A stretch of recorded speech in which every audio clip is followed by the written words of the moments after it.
Well, hello.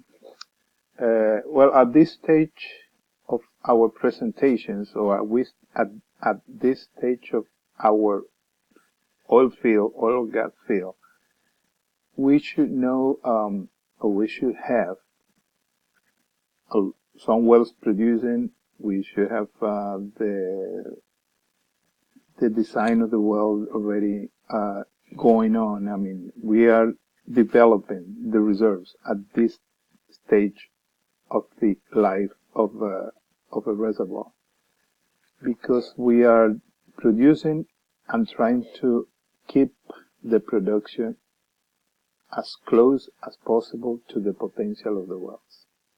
That's this stage because we have seen cases where you already like in a reservoir in I know a reservoir where we already knew that to make the wells produce, we needed to frack.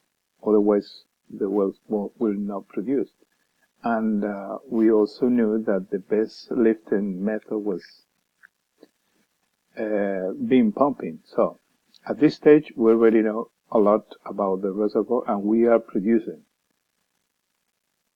So we're going to talk about the artificial lifting system, which is like I said, when we decide which one to install in our field, it's because we analyze the energy available, we analyze how much gas the reservoir has, if it's a clean gas, and we also know if we're producing sand from the reservoir, and we know also some things about the area in surface because I worked in a field in Trinidad and Tobago where they had gas lift and they decided to go to beam pumping because of the security of the area, because they had built a lot of houses close to the high pressure lines and things like that. Okay, so it's an integral analysis when you decide which lifting system you're going to install.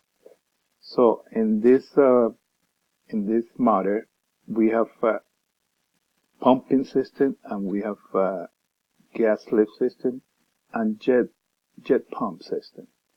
So when we have pumping system, we have wells.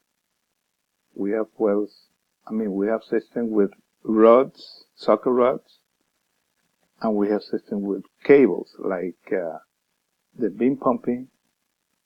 The beam pumping needs some soccer rods to move up and down the pump.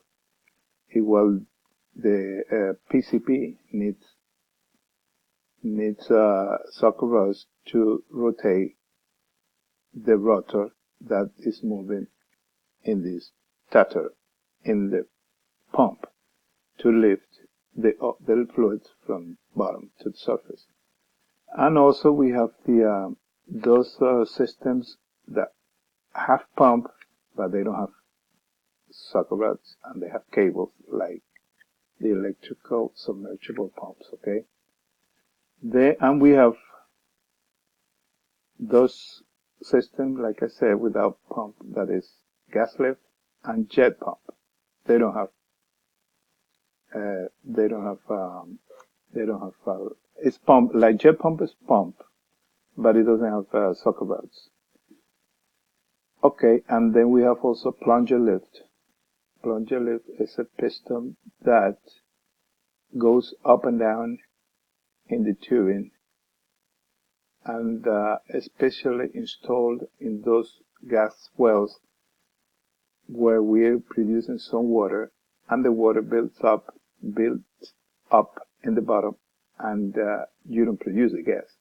So you run this plunger up and down and you keep the system without the liquids so the gas can be produced. Gas wells, one day they're going to produce water. So we need to know the plunger lift can help that situation. Okay, and according to Well, gas lift wells are the wells that have the highest run life because they don't have anything in there. Only some side pocket mandrels where a gas lift valve is installed, and you can retrieve them and install them without a rig. That's why the run life is so good. The same as jet pump. You don't have sucker rods, you don't have cables, so you only have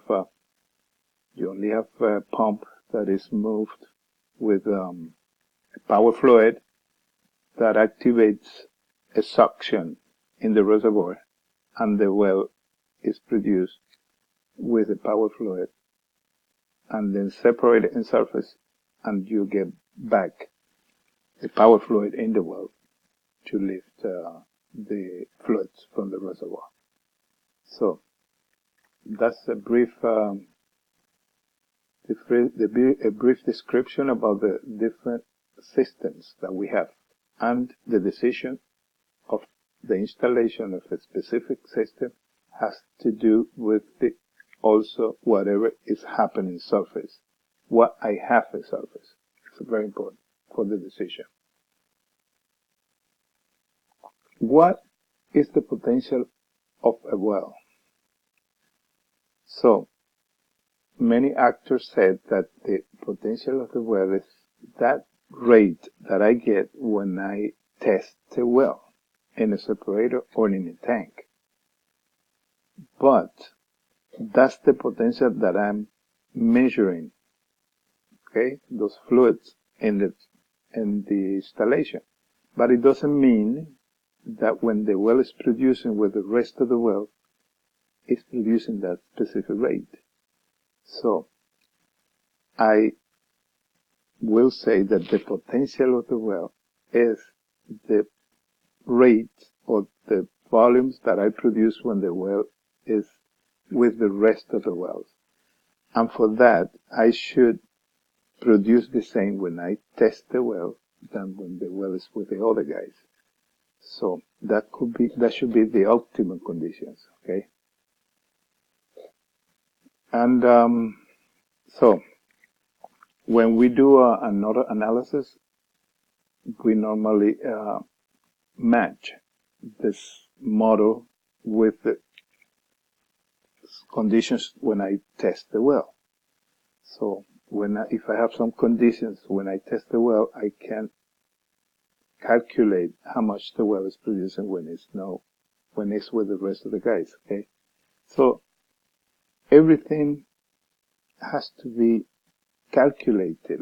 That's why I have told you many times, I will say that we should have everything simulated, so that when we have things happening in the field because of operational events or the well is changing with time, I know what to do in a specific time. I know when the pump is too big and when I have to change it for a smaller one to reduce the electrical consumption of the unit. And so everything has to be calculated. I need to monitor with detail my field. I need to know whatever is happening in the field. Okay, and then that's a good review about the potential and the losses, because when I'm not okay, every system has to be designed so that I can produce the potential of the well. So if I have a potential of 1,000 barrels and the well is producing 800, I need to look for the causes of that difference, because I need to produce the potential. That's why all the oil fields are measured. The efficiency of an oil field is measured according to a relationship between the production or the barrels you're putting in the tank divided by the potential of the well. So it's comparing what I'm producing to what I should be producing. And we should have that thing very close to 100. So we are producing what the potential is and what the exploitation plan is designed for. Because a well can produce more than the potential. But reservoir engineers designed every well, each one of the well with a rate, because they know that if we produce it above it, we can get some water production. Okay? But for those students, normally all the companies that I have worked for, they always need more production. So they are always producing whatever the well can produce. That whatever the well can produce, they're getting it in the tanks, or they try to get it. Normally, there are some managers that they go there for 1 year or two, and they want to produce high rates, and they don't. I'm sorry for them, but they don't care very much about what the future of the asset is. Okay. So, to do that, to maintain the reproduction close to the potential, we have to do things. And for that, we have a lot of type of work that we do to the well. So when we have something with the pump, like I said, we do changes in the gas lift valve or changes in the jet pump. If it's a beam pumping, we need a rig. Sometimes we need a rig to pull everything and change whatever is wrong with it. If it's sand, we clean the well. And sometimes when we have completions where we need to include another interval, so we shoot the new sand, so that's also another kind of job that has a different connotation. Like when I add a new interval, some companies give it a name, and the cost associated with this job it could be to capex instead of opex, okay? Because I'm doing something different to the reservoir. So depending on what I do to the well, it can change the cost structure, and it can change the name of the work. Here we have different concepts of those type jobs. So we also have stimulations. That it's also every time you deal with the inflow of the reservoir, how much the reservoir is given in this moment. I'm doing a reshooting or a frac job that I'm going to increase how much the reservoir is producing. It has a name, and it could be, like I said, in this cost structure, it could be different. It could be capex and not opex. But if I'm going to change the pump of the beam pumping unit, that is, I'm keeping the same rate or the same production of the well, that will go to opex. So you can read this again in Spanish, but I'm sorry for that, but you can translate it. I might in the future translate it for you, okay? So, but in the future, not very far from now. So, to do those jobs, we apply some techniques and some equipment to clean the wells, like a coil tubing, which is a roll of tubing, coil tubing that I run in the well. And from that, I can clean the sand, do stimulations, frac jobs. I can do it with these coil tubing units.